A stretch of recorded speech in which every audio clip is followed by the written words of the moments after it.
Uttarakhand police ने एक बड़ी ठगी का खुलासा किया है। उत्तराखंड एसटीएफ ने नोएडा से एक आरोपी को 250 करोड़ रुपए की ठगी मामले में गिरफ्तार किया है। हैरानी की बात यह है कि ठगी महज 4 महीने के अंदर अंजाम में दी गई है।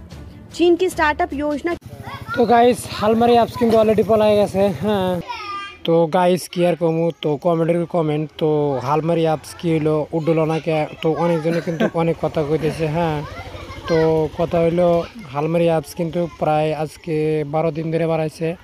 তো এটাই কিন্তু হায়াত নাই বেশি দিন। তো আপনারা আর টাকা টুকা অ্যাড করেন না, ঠিক আছে। তো উডলে যতগুলো আছে অন্য আগে উডুক, তারপরে অ্যাড করবেন আপনারা।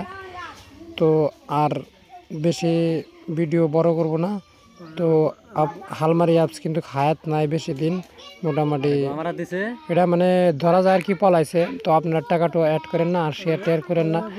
তো ডাইরেক্ট অলরেডি কিন্তু বন্ধ হয়ে গেছে আর কি। তো ভালো থাকেন, সুস্থ থাকেন, দেখা হবে নেক্সট ভিডিওতে। আমি কিন্তু ফের আবার আপডেট নিয়ে আসতেছি।